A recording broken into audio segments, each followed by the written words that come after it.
اچھا بھائی جلدی سے، عالم کی تنخواہ پر روشنی ڈالیں، کتنی ہونی چاہیے؟ متولی مسجد کے خطیب کو کتنی تنخواہ اور کیسا گھر دے؟ کل ایک مولوی صاحب کا گھر گرا جس میں مولوی صاحب کے 5 بچے اور بیوی مر گئی. یہ اللہ مسجد کمیٹی والوں کو ہدایت دے، امام کو ایسی گندی حالت میں رکھتے ہیں کہ الامان والحفیظ.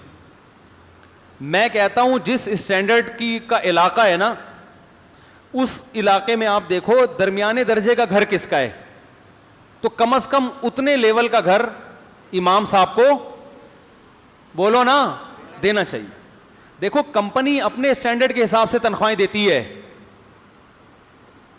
کمپنی ملازمین کا اسٹینڈرڈ نہیں دیکھتی ہے. ایک ملٹی نیشنل کمپنی میں اسی عہدے پر ہوں گے تو تنخواہ زیادہ ہوگی، اور ایک چھوٹی کمپنی میں ہوں گے تو اسی. تو جس علاقے میں مسجد ہے اس علاقے کے اسٹینڈرڈ کے لحاظ سے امام کا گھر ہونا چاہیے، اور اسی میں دیکھ لو کہ متوسط درجے کی تنخواہ کتنی ہے لوگوں کی. بھائی اس علاقے میں جس علاقے میں مسجد ہے اس علاقے میں بعض لوگوں کی تنخواہ 2 لاکھ روپے ہوگی، مالدار کہلاتے ہوں گے، بعض کی 1 لاکھ روپے ہوگی، بعض کی 50,000 روپے ہوگی. تو ریشو نکالو کہ یار نارمل لوگوں کی تنخواہیں یہاں 50,000 1 لاکھ تو ہوتی ہیں، تو امام کی تنخواہ بھی کتنی ہونی چاہیے پھر؟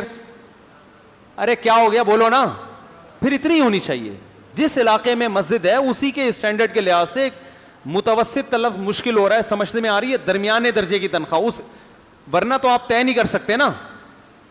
تو گھر بھی ایسا ہونا چاہیے اور اس کی ایک تنخواہ بھی درمیانے درجے کی ہونی چاہیے.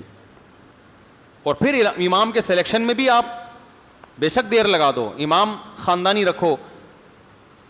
تو وہ موروثی چل رہا ہے سیٹ اپ سارا، جس نے جہاں قبضہ کر کے مسجد بنا لی بس وہ کیا ہے، وہ اس کی ہے. اس میں میں جانتا ہوں ہر جگہ نہیں ہوتا ایسے، بعض لوگوں نے انلیگل جگہوں پہ بھی قبضہ کیا ہوا، غیر قانونی جگہوں پہ. تو امام کی سلیکشن کا طریقہ کہ محلے والے مسجد بنائیں اور بڑے بڑے مدرسوں میں رابطہ کریں کہ آپ ہمیں کوالیفائڈ امام دیں، کیونکہ مدرسے والوں کو پتا ہوتا ہے علماء کا، عام لوگوں کو پتا نہیں ہوتا. مدرسے والوں کو پتا ہوتا ہے کہ ان کو بتائیں کہ ہمیں کوالیفائڈ امام چاہیے جو عالم بھی ہو، یہ صفات ہوں، تو مدرسے والے سلیکشن کریں گے. سمجھ میں نہیں آ رہی بات؟ عام آدمی سلیکٹ کر رہا ہوتا ہے جو بیچارہ فارغ ہوتا ہے، اس کو پتہ ہی نہیں ہوتا علم دین کا، اس کو کیا پتا کہ یہ عالم ہے، مفتی ہے یا فارغ ہے بالکل، یا روحانی بابا تو نہیں ہے. تو روحانی ٹوپی ڈرامے اس فیلڈ میں سب سے آگے نکل جاتے ہیں. پھر تو امام کی سلیکشن مدرسوں کے حوالے کی جائے. پھر ٹھیک ہے آپ کمیٹی بیٹھ کے خود بھی کہ مدرسوں نے 4-6 امام بھیج دیے، تو اس میں آپ کو زیادہ خوبصورت لگ رہا ہے آپ اس کو امام بنا لیں. بھئی یہ زیادہ اچھا لگ رہا ہے، یا یہ بولنے کا انداز اس کا اچھا ہے، یا یہ کہ یہ نیک زیادہ ہے، یا قرات اس کی اچھی ہے. تو 5-6 امام مدارس والے آپ کو دیں گے، ان میں سے آپ نے ایک کو محلے والوں نے سلیکٹ. کچھ محلے والوں کی رضا بھی ہونی چاہیے نا. اس طرح سے اماموں کا سلیکشن ہونا چاہیے. پھر اس کی تنخواہ خاندانی ہونی چاہیے. سمجھتے ہو؟ اور ویسے بھی کمیٹی والے کون سا اپنی جیب سے دے رہے ہوتے ہیں اس کو تنخواہ بڑھاتے ہوئے اتنا رو رہے ہوتے ہیں جیسے غربت سے مر جائیں گے. یہ تم تو ویسے ہی چندہ کر کے تنخواہ دے رہے ہو، تو ذرا کھلا ہاتھ رکھو، اچھا کھا لے گا، بچوں کو اچھا پڑھا لے گا.